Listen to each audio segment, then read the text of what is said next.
before I let you go, I wanted to chit chat about another example of true self peep and those who are not yet here in that 5D mystic spiritual life or the 5D mindful life. Okay, so when you're a person who has a whole self, you don't do this. I was taken for granted, so I'm gonna stop loving. You love more because you allow yourself to safe haven, secure base use, so to self soothe, to self regulate, and to self expand. And that's the straightforward equation. So, welcome anybody who's new. I'm a divine feminine, and I get to be the one who shares with you that generosity, open heart, not because we are considered generous, but because we don't put a shield. Our heart's open. We get to continue to express our truth, be ourselves, and do it playfully because we know how to co create with spirit, and then we don't wait and watch. We continue to co create with spirit. And that's in that meditation and stillness from within our own heart and our mind, and be forgiving and have that authentic self come forth. So we know how to let go of what doesn't serve us, not by suppressing it, but by processing it. And that's why we connect to eternity within, and we do that Christ consciousness, the 5D, and that's the integrated brain and the restorative embodiment, self-aware, accountable, regulating, spiritual, mindful person. So our community keeps expanding, and so do those generous spirits, because the universal love is not broken. Our Merkaba is not broken. Our heart is not broken, and our beliefs are not broken. What we are differentiated selves with the freedom to think and feel how we will think and feel, and then come together with another person. We're in our present, our prefrontal cortex, so we have silence going on inside, but it's an open heart, and we're turning wisdom and knowledge into, knowledge, wisdom, all that great stuff coming up. There's bilateral integration, okay, prefrontal cortex. So I transcend the illusion of separation, and I and you are people, and I have a heart and you have a heart, and I don't have to reclaim my power if we have misunderstandings that are emotionally deep for me. It's not hard for me to address them with you and with myself if you don't want to address them perhaps with me. But the opportunity is that you're giving me the grace of your time. I'm giving you the grace of my time, generosity. We are going to be mammals in our social engagement system, even if you're not, because I am. And that's our soul contract, the right use of power, flawed but with integrity. And so we're interacting mindfully and spiritually. And therefore, I get to own my fate. I get to bring forth the reality of being myself and shining who I am. And you get to be you.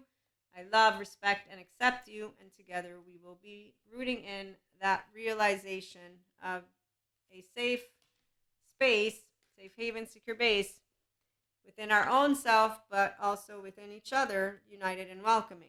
Okay, so we bring to each other secure attachment relationships. And that's how we're going to begin. So the 5D collective, we do secure attachment relationships, and that means that we can process any of that which comes up, and then we move forward.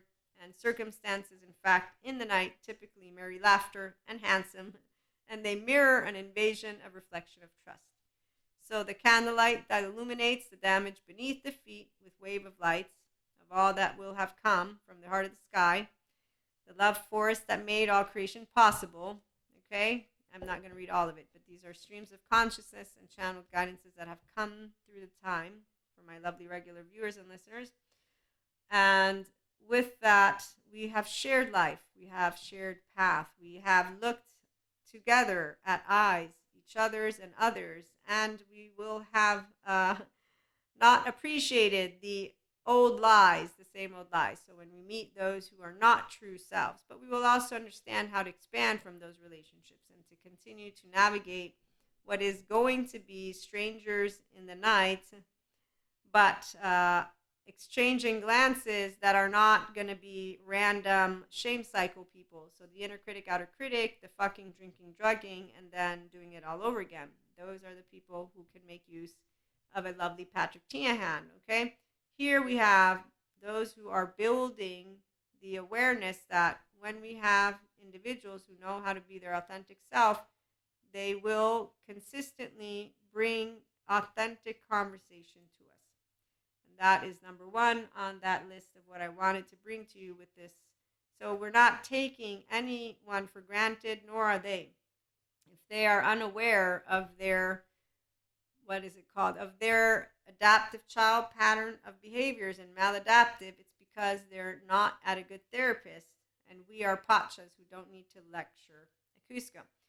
So for me, for example, with my oversoul, I have had plenty of different interactions with twin flames and soulmates. And those who are my trusted crew, they get to know those in-depth moments of emotional, mental, and also my oversoul exploration. And that's because that's how it works. And that means if you have those people that you know you want to share that stuff with, obviously, some people don't want to share anything. And that's something personal as well. The what you see of those who have created an identity out of any of that, which is mystic stuff, that's for the facades. Okay, and so the facades are the adaptive child parts leading the way. The 16-year-old, the fight. That's why they talk to you about relationships as roller coaster rides. Our relationships are tangos. There's no roller coaster. Well, for divine feminine, I need to remind you all, I'm a divine feminine, so I don't speak for the divine masculines, and also I'm a 5D divine feminine. And unlike those others who have tragedy, I don't have tragedy. I have depth of emotional experiences with the awareness of the past lives that I've shared. I consistently got data on my twin flames as I and them were experiencing each other, so I have had no questions, no need for a coach, no need for somebody to wield me, because I know how to wield my own mind, my own heart. That's why I'm a true self, because Maria didn't get lost. So my teenage boyfriend is my first soulmate. Then all of those other people that came before the, adolescent years, I had a lot of little dates here and there. I can tell you that there's a handful of them that will be and are part of my oversoul that I can tell you about, but there's no need. So right now, let's close on out with the two groups. So a 5D person will not have tragedy. We have more emotional depth, more love, more stories, more amazing beauty, and we feel blessed, and we feel quite appreciative, and we're looking forward to being with partners that don't take us for granted, because it's the partner and partners who are emotionally available to themselves who won't put a person and people in that situation, because they have enough care and attention and awareness with their integrated brain. Okay, so please do remember that integration is very important, and not all people have that.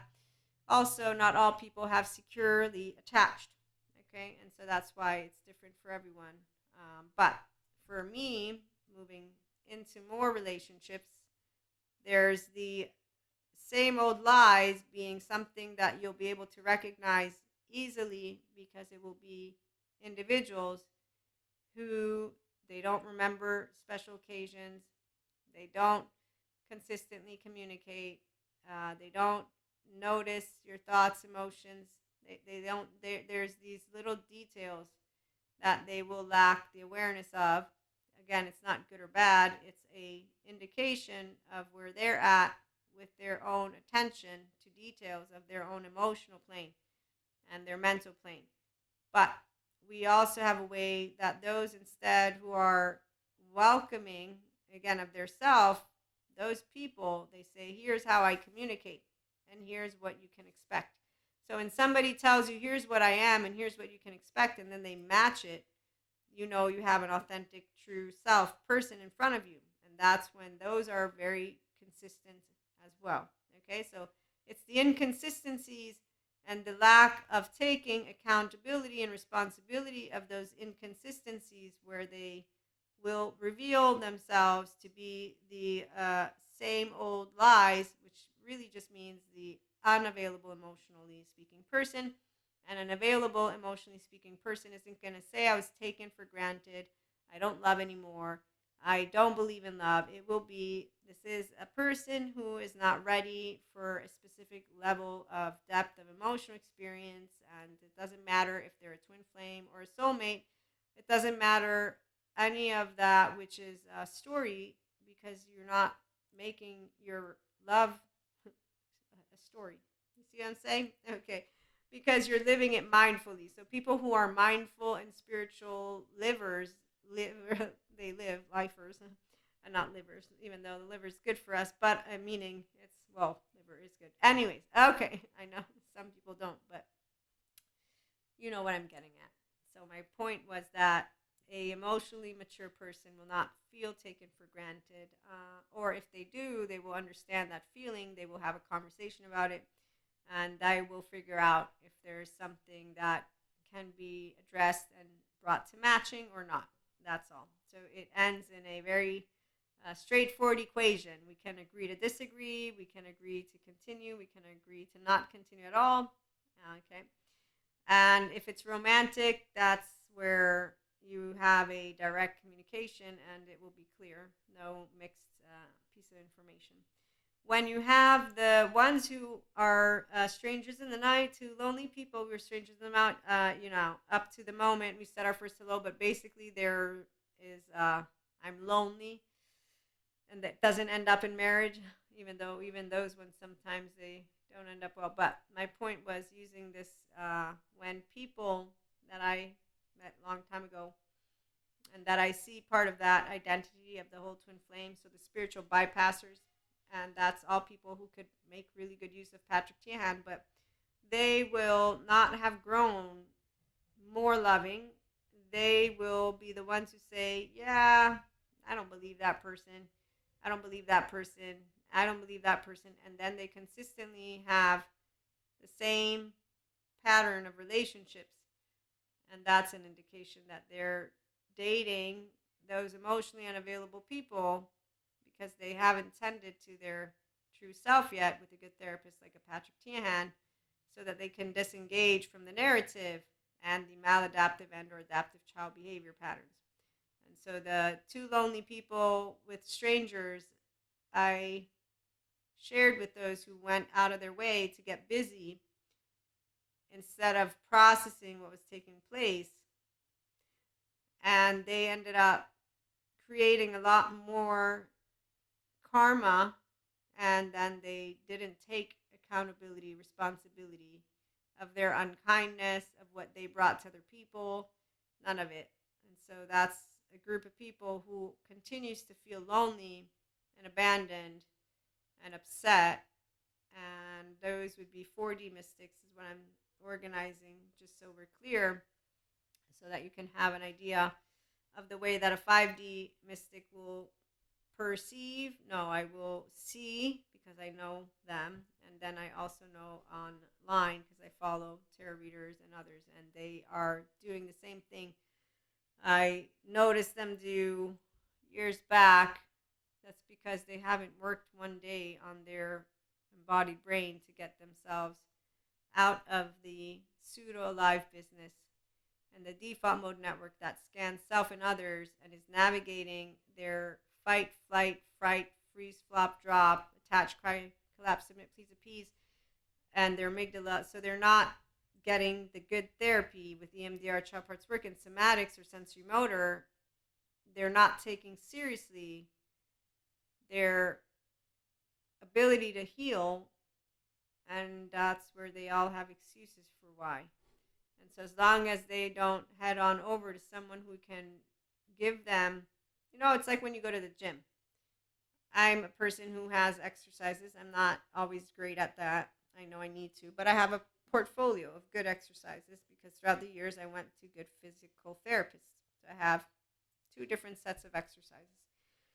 And I remember them because they're short. There's 10 and 10 or something like that. And so long story short, though, I got a good set of exercises. Whenever I go and get checkups, I'm told that I'm doing a good job, even though I'm sloppy. Like I said, I know I get sloppy sometimes, but I didn't just wing it.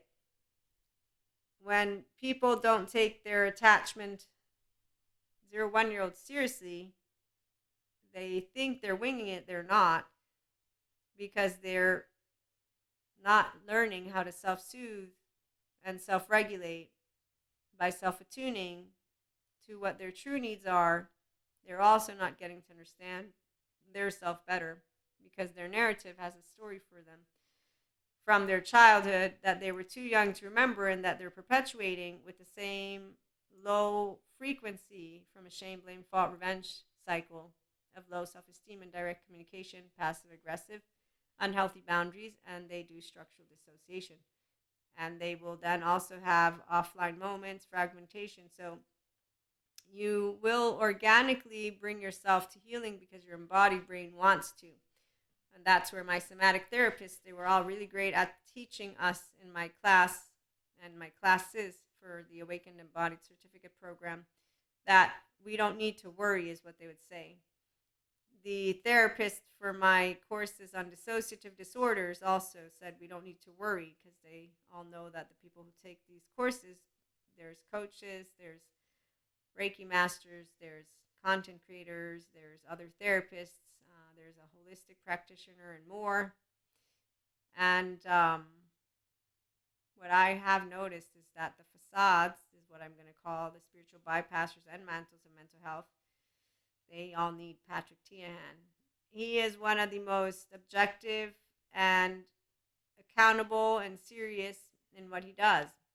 And I understand when he says, if we want, we forgive. Because he's a childhood trauma survivor who's taking his childhood trauma seriously.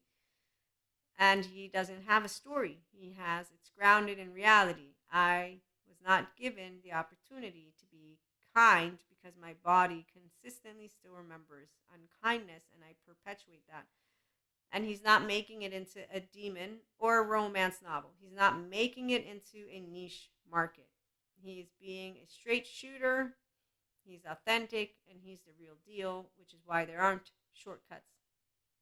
And that's the part of what is honorable, is a person, when they say no shortcuts, they're telling me the truth with my back. There's no shortcuts. The reason I can maintain it well is because of a lot of things, including the consistency with the inconsistency, but the consistency of doing good physical therapy. The people who don't know what their attachment needs are, they don't know how to do good. They have bad self-soothing mechanisms. It's bad for them. And so that's why, if you don't get a layout of your own attachment category from a therapist, not where you're auto-diagnosing yourself, that doesn't mean anything. If you're auto-diagnosing yourself, I know you're another one of those facades that isn't taking yourself seriously. You go to a good therapist, though, because if you get a bad one, that's just as unfortunate. But there's bad therapists, there's bad holistic. The bad are the ones who don't do what they do because they're healed and care about it, or they're objective about what they can offer, and then they can know what they don't have to share with you. That's the other part. So, for example, when I try to ensure you understand, I am educated in trauma, I am educated in somatic therapy, I'm educated in all of it, but I'm not the person. I'm not that person, which is why self-help comes after. And as I got to learn more, I am a better person because of it, and I'm also a better content creator because of it, and I'm also a better professional because of it. And while others want to speed up their process when they are doing something, the ones of us who care about what we do, we don't want to speed up our process. We care to ensure that we can offer the best quality in an effort to do what we decided we wanted to do and want to do with what we're proposing. And that's why you're not a niche market. You're a person. And people who know that they're helping and supporting people, they won't treat you like a niche market. But anyone who allows themselves to be treated like a niche market are the ones who look for sales pitches and magical wands. And, well, it is like Patrick says, a good portion of people, they don't want to do the work. And as I have witnessed myself online, a lot of people don't want to do the work. They don't think they need it. And then they want to, though, tell us that they have been taken for granted and they don't love anymore and they don't believe in love and da-da-da-da-da. And it's like, yeah, okay, sure. You know what? How about let's see you later, alligator. So we don't have the opportunity to do anything for those who don't want to bring forth their self, except to say, you're beautiful the way you are. I will address those patterns of behaviors if they're maladaptive or adaptive, but if you choose to keep them, those will be yours, and you will be taking granted of the life you were given, but it's not for me to tell you that your love button is off because you're not taking yourself seriously, because that's where I know what I'm going to get the minute I say, hey, you know what? I learned about how the first 3 years of your life matter. I found it hard to believe, Maria, and that's how people do it. That is how we do it. This is how we do it. So, long story short, yeah, it's a lot of interesting stuff here at IHP. Come for the emotions, not the laundry. If you want laundry, there's a Zen Master for you. And thanks for stopping by. Like, share, and subscribe. We'll be back with more. Have a good one.